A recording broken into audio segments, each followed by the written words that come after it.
1,00,000 টাকা বিক্রি হচ্ছে মাত্র 10 থেকে 18,000 টাকায়। শুধু তাই নয়, দেওয়া হচ্ছে মানি ব্যাক গ্যারান্টি। এছাড়াও অভিনব সব পন্থায় পার্শ্ববর্তী দেশের একটি বিশেষ গোয়েন্দা ইউনিটের সহায়তায় প্রায় 2 লাখ কোটি টাকার সমপরিমাণ জাল নোট বাংলাদেশে প্রবেশের চেষ্টা চলছে। সংশ্লিষ্ট সূত্রগুলো বলছে, বাংলাদেশের টাকশালে ছাপানো নোটের আদলে নিখুঁতভাবে তৈরি কাগজের জাল মুদ্রাগুলো পার্শ্ববর্তী দেশে তৈরির পর গোয়েন্দারা চোরাই পথে বাংলাদেশে পাঠিয়ে দিচ্ছে। স্যান্ডেলিনা সো, রূপচর্চায় আভিজাত্য। এরপর বিভিন্ন হাত ঘুরে এগুলো চলে যাচ্ছে খুচরা বিক্রেতাদের কাছে। জাল নোট তৈরি এবং দেশে পাঠানো চক্র গোয়েন্দাদের সঙ্গে ভারতে পলাতক আওয়ামী লীগের কিছু নেতা সরাসরি জড়িত। দুপক্ষের সমন্বয়ে গড়ে ওঠা চক্রটি নতুন একটি চেইন তৈরি করেছে। সেখানে ডিলার থেকে শুরু করে খুচরা বিক্রেতা পর্যন্ত সবাই তাদের আদর্শের লোক।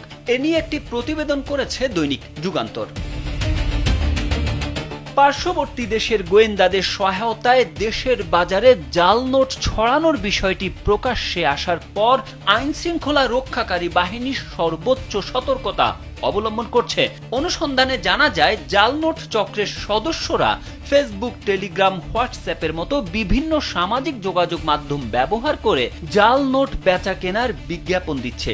চটকদার অফার দিয়ে ক্রেতা আকৃষ্ট করছে সংঘবদ্ধ চক্রটি।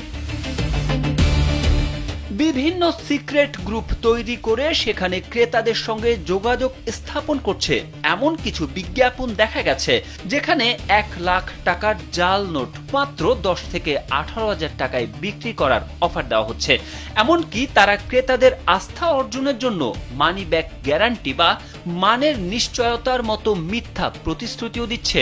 জালিয়াত চক্র তাদের পোস্টে এমন কিছু সাংকেতিক ভাষা ব্যবহার করে যাতে সাধারণের চোখে তা সহজে ধরা না পড়ে। যেমন নতুন মডেলের রঙিন প্রিন্ট, পূজার বাজারের জন্য স্পেশাল অফার, ঈদ অফারের মতো দারুণ সুযোগ, উচ্চমানের রেপ্লিকা ইত্যাদি শব্দ ব্যবহার করে জাল টাকাকে বৈধ পণ্য হিসেবে প্রচারের চেষ্টা চালাচ্ছে।